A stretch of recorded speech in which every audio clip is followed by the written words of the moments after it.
हम फर्रुखनगर खंड के गांव खंडेवला में मौजूद है और आप मेरे साथ देख रहे हैं राजीव गांधी खेल स्टेडियम खंडेवला। आप इस खेल स्टेडियम की हालत देख रहे हैं। वर्षों से ये खेल स्टेडियम इसी हालत में है, जर्जर हालात में है। और यहाँ पर आप खिलाड़ियों को देख रहे हैं किस तरह से ये इस जर्जर पड़े खेल स्टेडियम में खेल की तैयारियां कर रहे हैं। ये खबर मैं आपको इसलिए दिखा रहा हूँ कि हाल ही में ओलंपिक गेम का समापन हुआ है, जिसमें हिंदुस्तान के द्वारा 7 मेडल लिए गए हैं और जो खिलाड़ी हैं जिन्होंने मेडल जीते हैं उन पर सरकार ने काफ़ी इनामों की भी घोषणा की है। परंतु जो धरातल पर जहां से खिलाड़ी बनकर ओलंपिक के लिए और अन्य खेलों के लिए तैयार होते हैं, उसकी स्थिति कितनी दर्दनाक है। आप इस खेल स्टेडियम में देख रहे हैं किस प्रकार से यहाँ की जो खिड़कियाँ हैं, किसी में भी जो शीशे हैं सभी खिड़कियों के टूटे हुए हैं। यहाँ पर खिलाड़ियों के लिए कोई भी सुविधा मौजूद नहीं है। पूरे खेल स्टेडियम को देखने से इस तरह से प्रतीत होता है कि यहाँ खेल की तैयारियाँ कम और पशुओं के लिए चारे की व्यवस्था ज़्यादा है। पूरे खेल स्टेडियम में घास जमी हुई है, इसका जो रंग पेंट है वो भी उतर चुका है। यहाँ तक कि यहाँ पर किसी भी प्रकार के खेल स्टेडियम होने का बोर्ड भी नहीं लगा हुआ है। साथ गांव के जो खिलाड़ी हैं वो मौजूद है, जो यहाँ पर सुबह शाम एक्सरसाइज करने आते हैं। हम एक बार उनसे जानेंगे इस स्टेडियम के बारे में और उनका इसकी स्थिति को देखकर क्या विचार है। क्या नाम है आपका? जितेंद्र राठी मेरा नाम है जी। गांव खंडेवला से मैं बिलोंग करता हूँ। इस व्यवस्था को देखकर आप क्या कहना चाहेंगे? क्या कुछ जानते हैं आप इसके इतिहास के बारे में? कितना समय हो गया स्टेडियम को बने हुए? इसको ये है 2010 में, मतलब हुड्डा सरकार में बना था जी। ये तो कांग्रेस सरकार में, मैं तो 5वीं 6वीं से ही, मतलब स्कूल है मेरे यहाँ पर पीछे बैकग्राउंड में, तो जब से इधर ही आता था, बचपन से ही आता हूँ। मतलब ये तो 10 साल हो गए जी। इसकी कोई सूद नहीं ली जा रही, बिल्कुल खंडर कर दिया है ये। न एक चौकीदार की कुछ नहीं है यहाँ पर। सरपंच है, गांव के सरपंच है, वो भी गए थे डिपार्टमेंट में, कोई पैसा नहीं दे रहा, कोई सूद ही नहीं ले रहा। ये देख लो आप, ये मान लो गेट बेवड़े, मतलब जो दारू पीते थे वो यहाँ पर आते थे। भाई पीछे से तो सभी कर्जे, हमने ये कही थी भाई एक चौकीदार छोड़ दो, भाई ये बरनू बता दे भाई फलाना आदमी है और वो यहाँ पर पी के अड़बाद करा है, वो पानी भी अपना घर नहीं पीऊगा, फिर ऐसा काम कर देंगे उसके साथ। ठीक है, ये है। अगर इसका उद्धार हो जाए तो ये जो जितने हमारे भाई हैं, मैं हूँ खुद, हमसा वहाँ की। किस किस खेल की तैयारी करते हैं यहाँ पर? जी खेल तो सारे हैं, सभी के, मतलब स्पोर्ट्समैन है यहाँ पर, ज़्यादातर तो आर्मी और कुश्ती के हैं।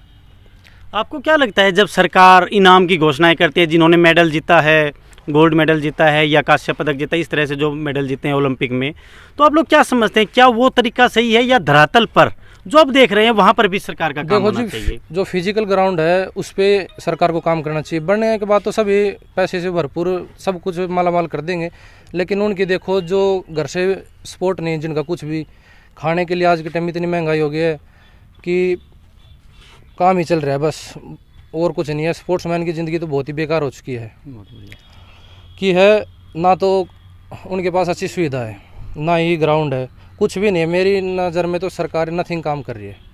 ठीक है, 10 साल हो गए मैं कुश्ती करता हूँ, तो मैंने कहा था भाई इसके गेट लगवा दो, हमारा कुश्ती का हो जाएगा। इधर हमारे साइड में अखाड़ा है मिट्टी का, गर्मी हो सर्दी हो 12 मास इसमें करते हम। कोई सुविधा नहीं है, सब कुछ जितने भी है इन भाइयों ने किया अपने सहयोग से। अगर इस पे रेत लगवा, मतलब ट्रैक बनवाना हो या फिर घास वास जो भी कटाई करनी हो, सब कुछ यही करते हैं भाई।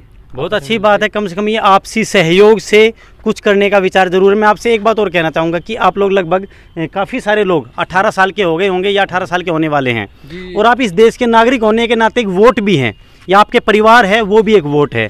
तो किस तरह से जैसे अभी आने वाले समय में इलेक्शन है, सरपंच पद के भी इलेक्शन है, जिला परिषद के भी इलेक्शन है, वो लोग वादा करते हैं कि हम ये सारे काम करेंगे। अब लगभग वो वादा करने लग जाएंगे, लेकिन फिर इस स्थिति में इलेक्शन होने के बाद, जीतने के बाद, हारने के बाद वो कहते हैं अधिकारी काम नहीं कर रहे। देखो जी, वादा करना जितना आसान है, निभाना उतना ही मुश्किल है। तो आप किस तरह से सबक सिखाएंगे? क्या कुछ जागरूकता, क्या कुछ संगठन के साथ आप एक साथ वोट डालने का विचार करेंगे या उनको सबक सिखाएंगे, या अपने वोट की वैल्यू है वो उनको आप समझाएंगे? देखो जी, मैं तो यही कहूँगा, अगर जो गांव का सरपंच है बाद में बनने के बाद मेरे लेकर चलो सारा पैसा खा जाए, मन कोई दिक्कत ना है, काम करो चाहे मत करो, लेकिन बढ़ने के पहले जो काम करवा देगा हम तो वोट उसकी देंगे। बहुत बढ़िया बात है। ठीक है, इलेक्शन में ये सबक सिखा सकते हैं। और क्या कुछ आप लोग जो खिलाड़ी हैं, कोई अपना विचार देना चाहेगा इसके बारे में, या कुछ और तथ्य जो हम ना जानते हों वो इसके बारे में खोलना चाहे?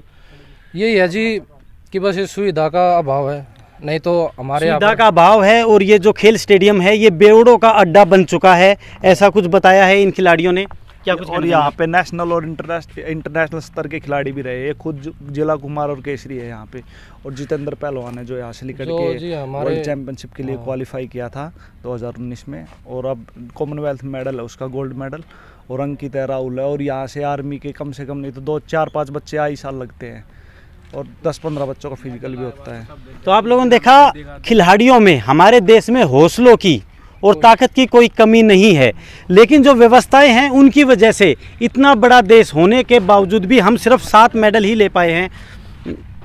और यहाँ से इंटरनेशनल खिलाड़ी यहाँ से निकल चुके हैं, जो कि अभी इस खिलाड़ी ने नाम बताए, जितेंद्र नाम है। और हम किसी और से बात करना चाहेंगे। हाँ जी, हमारे यहाँ पर जी श्री हुकम पहलवान जी हैं, जो अभी तो स्वर्ग सिधार गए हैं। वो कॉमनवेल्थ ब्रॉन्ज मेडलिस्ट थे अपने टाइम के। उसके बाद भाई जितेंद्र पहलवान जी है, त्रिपुरी है, हमारे दोनों गाँव एक ही है।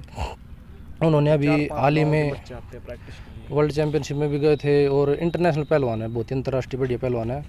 उसके बाद राहुल पहलवान जी है, अंकित पहलवान जी है, भाई है, सारे है, मतलब इंटरनेशनल बहुत सारे खिलाड़ी हैं जो इंटरनेशनल स्तर पर तैयारियां कर रहे हैं। लेकिन आपने धरातल पर देखा इस खेल स्टेडियम की ऐसी हालत क्यों है?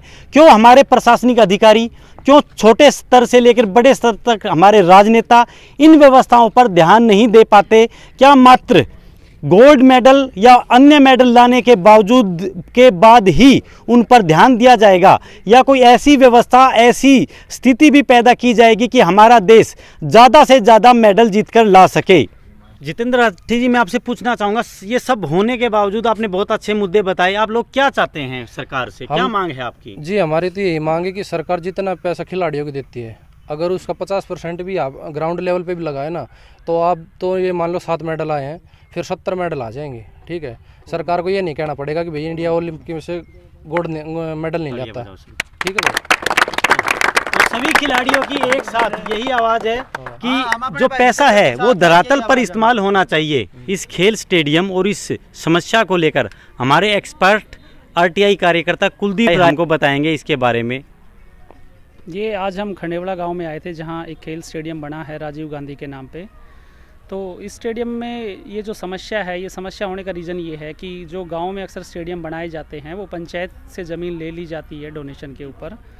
विभाग उस ज़मीन को अपने नाम करवाता है और फिर यहाँ स्टेडियम को पीडब्ल्यूडी या किसी और डिपार्टमेंट के माध्यम से बनवा देता है। लेकिन जो स्टेडियम, जैसा आप नाम सुनते हो, स्टेडियम का जो सीधा सीधा कनेक्शन वो खेल मंत्रालय से होना चाहिए, लेकिन खेल मंत्रालय से इन स्टेडियम की कोई भी कनेक्टिविटी नहीं है।